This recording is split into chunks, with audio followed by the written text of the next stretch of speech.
Bonjour à tous et à toutes, une nouvelle vidéo, oui déjà, mais il y a une problématique qui concerne toujours la même personne impliquée dans la sophrologie, quelque chose, une situation dont elle m'avait fait part peu de temps avant la Saint-Valentin.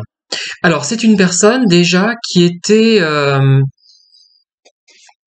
hétérosexuelle, et qui, pour la Saint-Valentin, envoyait à des amis, à plusieurs amis de son sexe d'appartenance, des cartes de Saint-Valentin.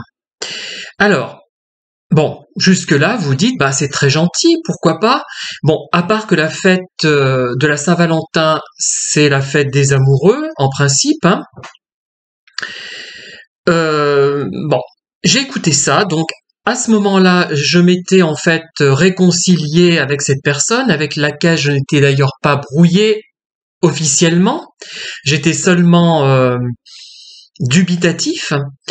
Et là, elle m'annonce cette volonté de sa part d'envoyer des cartes de la Saint-Valentin, cette personne à ses amis de même sexe, sachant que la personne n'était pas homosexuelle. Voilà.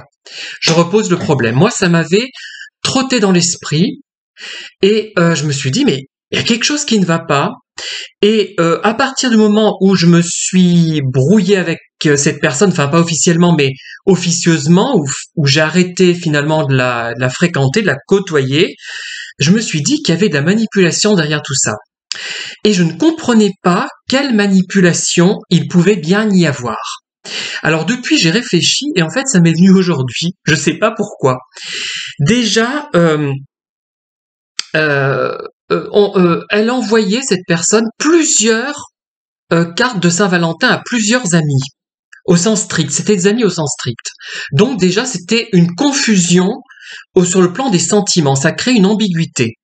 Est-ce que c'était une carte de déclaration amicale, de confirmation amicale, de déclaration amoureuse? On ne savait pas. Ça créait forcément une confusion, sauf si la personne qui reçoit ça est au courant de l'étrangeté, enfin de la particularité de l'ami qui envoie la carte, ça peut créer une confusion et une interrogation.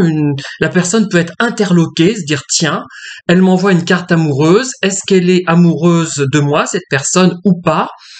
Qu'est-ce que je dois en penser? Et ça crée chez celui qui reçoit ça une sorte de confusion, de bizarrerie, d'étrangeté, d'ambiguïté, puisque la personne qui vous envoie ça est censée être hétérosexuelle et elle se comporte avec vous comme si elle était homosexuelle et comme si vous étiez vous-même homosexuel, que vous le soyez ou pas. Donc ces personnes étaient-elles homosexuelles ou pas, on n'en sait rien. Et d'autre part, quand on reçoit une carte comme ça, en général, c'est quelque chose d'individuel. On n'en envoie pas 36. On est censé avoir une personne dont on est amoureux à la fois. Bon, il y a quelques cas particuliers, mais on va pas aller au-delà peut-être de deux. Euh, je sais pas. Après, ça devient, c'est plus de l'amour, je sais pas ce que c'est. Enfin, c'est autre chose.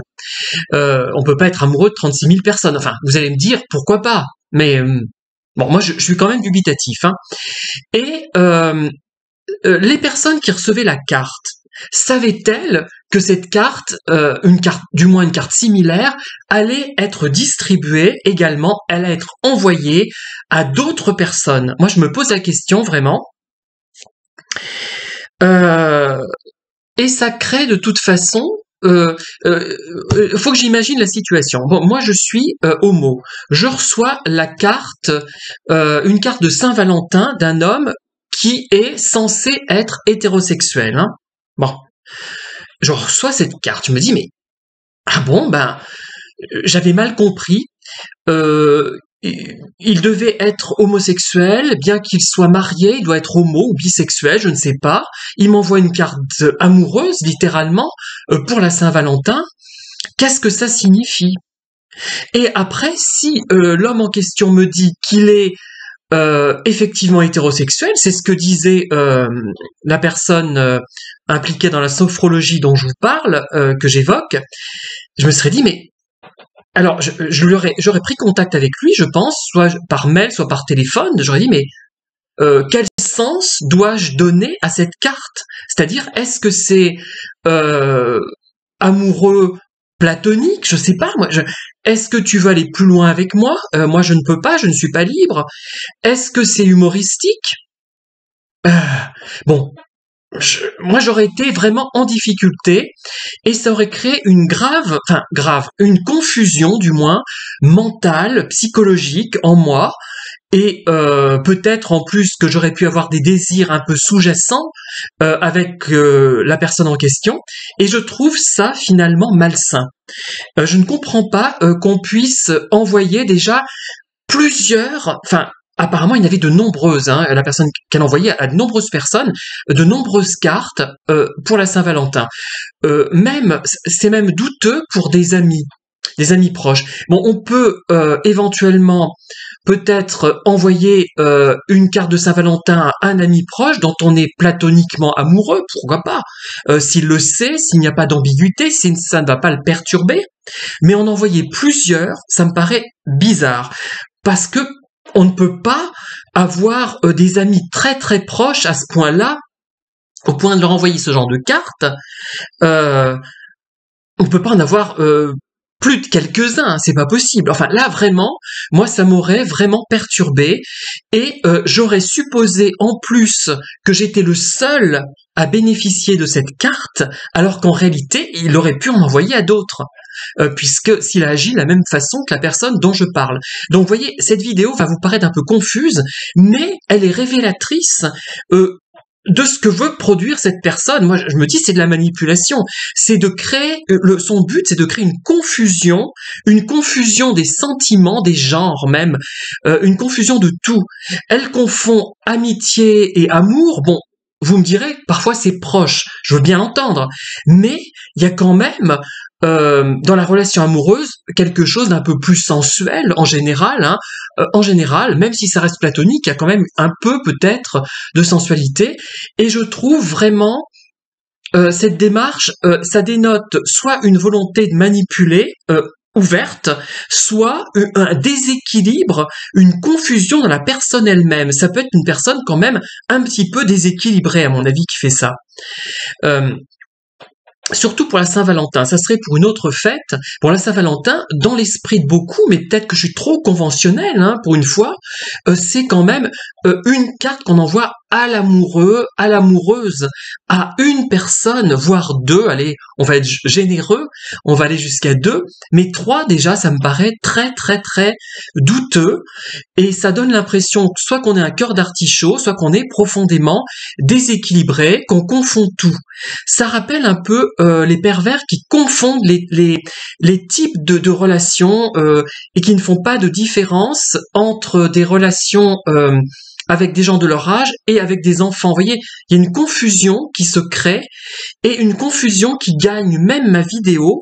Et finalement, c'est un point positif parce que ça montre vraiment ce que ça peut produire chez une personne. Mais je sais que quand cette personne m'avait révélé ça, je me suis dit, mais il y a quelque chose qui va pas. Moi, ça me va pas. Je sais pas quoi. En même temps, ça paraît gentil, présenté comme ça. Et déjà, pourquoi? Première question qu'on devrait se poser. Pourquoi cette personne me parle de ça? Pour se rassurer? Pour que je lui dise, ah ben, c'est tout à fait normal? Pour me choquer? Pour créer une confusion? Pourquoi? Je n'en sais strictement rien. Et je n'ai toujours pas vraiment pleinement élucidé la situation. Mais en tout cas, moi, je trouve ça malsain. Voilà. Merci de m'avoir écouté. J'espère que vous apprécierez cette vidéo confuse à mon insu, mais intéressante parce que confuse, et elle correspond bien à ce que la personne voulait induire en moi, induire chez les personnes à qui elle envoyait ces cartes. Elle voulait induire de la confusion de façon à brouiller le cerveau des gens et de façon, par conséquent, à mieux les manipuler. Bonne fin de journée et à très bientôt.